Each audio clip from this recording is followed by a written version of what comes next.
Hello friends, welcome to my YouTube channel 10 minutes manager. मैं हूं आपका दोस्त विनय गोयल। दोस्तों, आज इस वीडियो में हम बात करेंगे section 80C of the income tax act 1961 के बारे में। दोस्तों, इस वीडियो में मैं आपको 14 ऐसे तरीके बताऊंगा जहां पर इन्वेस्ट करके आप अपनी इनकम में से सेक्शन 80C के अंदर डिडक्शंस पा सकते हैं।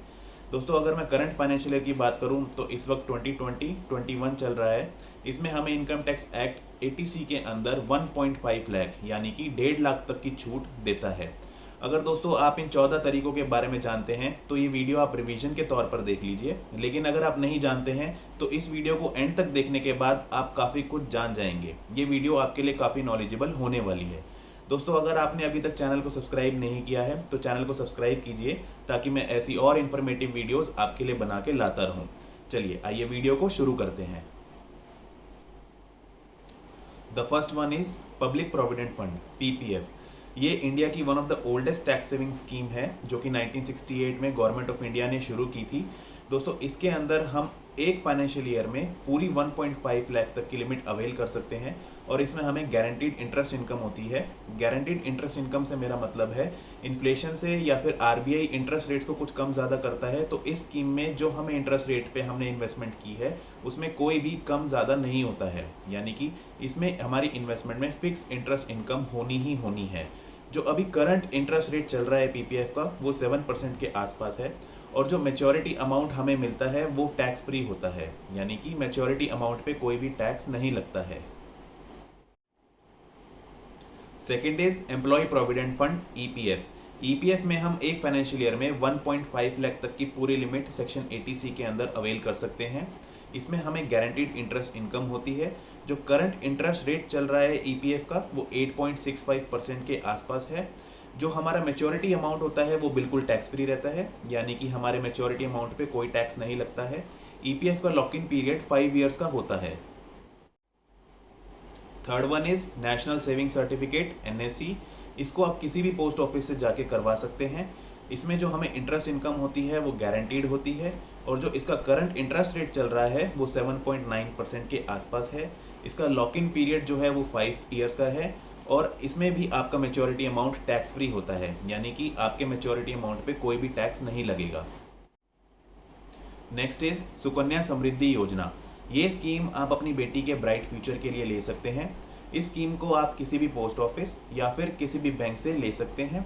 ये स्कीम आप अपनी बेटी के 10 साल होने से पहले ही करवा सकते हैं, यानी कि अगर आपकी बेटी की उम्र 10 साल से ज़्यादा है तो आप इस स्कीम को नहीं ले पाएंगे। इस स्कीम के अंदर आपको जो इंटरेस्ट इनकम होती है वो गारंटीड होती है। जो करंट इंटरेस्ट रेट चल रहा है स्कीम का वो इस वक्त 7.6% के आसपास है और जो इसका मैच्योरिटी अमाउंट होता है वो टैक्स फ्री होता है। Next is 5 years tax saving fix deposit. इसमें आप दोस्तों 1.5 लाख तक डिपॉजिट करवा सकते हैं और ये आप किसी भी बैंक में जाके फिक्स डिपॉजिट करवा सकते हैं। जो करंट रेट ऑफ इंटरेस्ट चल रहा है वो बिटवीन 6.5% to 7% के बीच में है। इसका जो मैच्योरिटी अमाउंट होता है वो बिल्कुल टैक्स फ्री होता है, लेकिन इसका जो लॉक इन पीरियड है वो 5 ईयर्स का रहता है। Next is senior citizen saving scheme. दोस्तों, अगर आपके घर में कोई सीनियर सिटीजन है जिनकी उम्र 60 साल से ज़्यादा है या फिर आप खुद सीनियर सिटीजन हैं तो आप इस स्कीम में इन्वेस्ट करके सेक्शन 80C के अंदर डिडक्शंस ले सकते हैं। इस स्कीम का जो लॉक इन पीरियड रहता है वो 5 ईयर्स का रहता है, लेकिन इसमें आप ड्यूरिंग द 5 ईयर्स एक बार 3 साल के लिए एक्सटेंड करवा सकते हैं। जो इसका करंट इंटरेस्ट रेट चल रहा है वो बिटवीन 7.4% to 8.6% चल रहा है। Next is equity linked saving scheme, ELSS। इसमें आप 1.5 लाख तक की डिडक्शंस ले सकते हैं। क्योंकि ये मार्केट रिस्क से जुड़ा हुआ होता है इसलिए इसकी रिटर्न ऑफ इन्वेस्टमेंट्स की कोई गारंटी नहीं होती है। इसका लॉक इन पीरियड 3 ईयर्स का होता है, जो सभी टैक्स सेविंग स्कीम में सबसे कम लॉक इन टाइम है। क्योंकि इसमें आपका पैसा म्यूचुअल फंड्स में इन्वेस्ट किया जाता है इसलिए इसमें आप SIP की भी बेनिफिट्स ले सकते हैं। Next is national pension scheme. इसको आप वॉलंटरी रिटायरमेंट स्कीम भी कह सकते हैं या फिर इस स्कीम के माध्यम से आप अपनी रिटायरमेंट के लिए लमसम पैसा इकट्ठा कर सकते हैं। इस स्कीम को कोई भी इंडियन रेजिडेंट या फिर इंडियन नॉन रेजिडेंट ले सकता है। इस स्कीम को लेने के लिए आपकी उम्र 18 साल से 65 साल के बीच में होनी चाहिए। इस स्कीम के अंदर आप 1.5 लाख तक की डिडक्शंस क्लेम कर सकते हैं। इस स्कीम में एक additional benefit section 80CCD sub section 1B के अंदर आप एडिशनल बेनिफिट 50,000 का भी उठा सकते हैं। इसके जो गेन्स हैं वो टैक्स फ्री होते हैं, यानी कि इसके मैच्योरिटी अमाउंट पे भी आपको कोई टैक्स नहीं लगता है। Next is life insurance premiums, ULIPs and pension plan.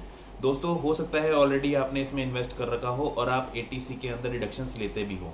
इसमें आप अपने लिए, अपने बच्चों के लिए, अपनी वाइफ के लिए जो पॉलिसीज़ कराते हैं उस पर जो प्रीमियम पे करते हैं उसकी आप डिडक्शन ATC के अंदर ले सकते हैं। दोस्तों इसमें हमें एक चीज़ का ध्यान रखना होता है, अगर हमें हमारी पे करी हुई प्रीमियम हमारी सम इंश्योर्ड से 10% से ज़्यादा है तो हमें सिर्फ 10% तक की छूट मिलती है। फॉर एग्ज़ाम्पल अगर हमारी पॉलिसी का सम इंश्योर्ड 10 लाख है तो हमारा प्रीमियम 1 लाख तक ही हमें ATC के अंदर अलाउड होगा। तो अगर 1 लाख से ज़्यादा हमारा प्रीमियम जा रहा है तो हमें सिर्फ 1 लाख तक ही अलाउ होगा, उससे ऊपर का प्रीमियम हमारा अलाउ नहीं होगा। इसमें जो हमारा मैच्योरिटी अमाउंट होता है वो टैक्स फ्री होता है, यानी कि उसके ऊपर कोई टैक्स नहीं लगता है। Next is repayment of home loan. दोस्तों अगर आपने कोई होम लोन लिया हुआ है तो जो उसका प्रीमियम पे कर रहे हैं उसमें जो प्रिंसिपल अमाउंट है वो आप as an deduction section 80C के अंदर क्लेम कर सकते हैं। और जो आपने स्टैम्प ड्यूटी और रजिस्ट्रेशन फीस होम लोन लेते हुए पे की थी उसको भी आप एज ए डिडक्शन ATC के अंदर क्लेम कर सकते हैं। यानी कि जो आपका प्रीमियम अमाउंट जा रहा है उसमें प्रिंसिपल अमाउंट और लोन लेते हुए रजिस्ट्रेशन फीस और स्टैम्प ड्यूटी सबको आप ATC के अंदर एज ए डिडक्शन क्लेम कर सकते हैं। Next is payment toward children fees. दोस्तों अगर आप पेरेंट हैं तो आप अपने बच्चों को स्कूल, कॉलेज या यूनिवर्सिटी में एडमिशन कराते हुए जो फीस पे करते हैं उसको आप as a deduction section 80C में क्लेम कर सकते हैं। यानी कि आपने अपने बच्चे का जो भी एडमिशन कराते हुए फीस पे की है उसको आप एज अ डिडक्शन क्लेम कर सकते हैं। दूसरा, वो कोर्स फुल टाइम होना चाहिए और ये स्कीम आप अपने सिर्फ 2 बच्चों के लिए ले सकते हैं। And the last one is infrastructure bond. दोस्तों सेक्शन 80C के अंदर सेक्शन 80CCF में आपको एक फाइनेंशियल ईयर में 20,000 तक की डिडक्शंस अलाउ की जाती हैं। इसमें आपकी investment long term approved government infrastructure bond में ही होनी चाहिए जिसका मिनिमम टेन्योर 10 ईयर्स का हो।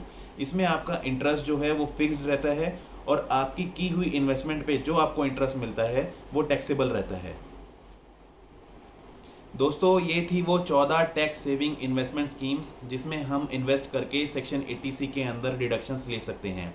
दोस्तों इन 14 टैक्स सेविंग इन्वेस्टमेंट स्कीम्स में से मेरी 3 टॉप पिक्स हैं जो मैं आपके साथ भी शेयर करना चाहता हूं। The first one is life insurance. दोस्तों हमें लाइफ इंश्योरेंस ज़रूर कराना चाहिए, specially term insurance. And life insurance क्या है इसके ऊपर ऑलरेडी मैंने एक वीडियो बनाई हुई है, उसका लिंक मैं डिस्क्रिप्शन में दे दूंगा, वो आप ज़रूर देखिएगा। And the second one is NPS। दोस्तों रिटायरमेंट के बाद फाइनेंशियली हमें कोई प्रॉब्लम ना हो इसलिए हमें NPS में इन्वेस्ट ज़रूर करना चाहिए। And the third one is ELSS। दोस्तों इसमें हमारी वेल्थ क्रिएट होती है और हमें टैक्स बेनिफिट्स भी मिलते हैं क्योंकि इसमें हमारे इन्वेस्टमेंट्स का पैसा म्यूचुअल फंड्स में लगाया जाता है तो हम SIP का भी बेनिफिट ले सकते हैं। दोस्तों एक बात मैं आपसे कहना चाहता हूँ, हमारी इन्वेस्टमेंट्स हमें बहुत सोच समझकर सारी चीज़ें कैलकुलेट करके करनी चाहिए। चाहे हमारा कोई फ्रेंड या हमारे खुद के फादर या फिर हमारा रिलेटिव कहीं भी इन्वेस्ट कर रहा हो, हमें इन्वेस्ट करते हुए खुद कैलकुलेशन करके सोच समझ के फिर इन्वेस्ट करना चाहिए। दोस्तों अगर ये वीडियो आपको पसंद आई हो तो आप इसे ज़रूर लाइक कीजिए। अगर आपके कुछ कमेंट हैं तो कमेंट बॉक्स में मुझे बताइए, या मैं किसी और टॉपिक पे वीडियो बनाऊं वो भी आप मुझे कमेंट करके बता सकते हैं। इस वीडियो को ज़्यादा से ज़्यादा शेयर कीजिए। अगर आपने अभी तक चैनल को सब्सक्राइब नहीं किया है तो चैनल को ज़रूर सब्सक्राइब कीजिए ताकि मैं ऐसी और इन्फॉर्मेटिव वीडियोज़ आपके लिए बना के लाता रहूँ। Thank you.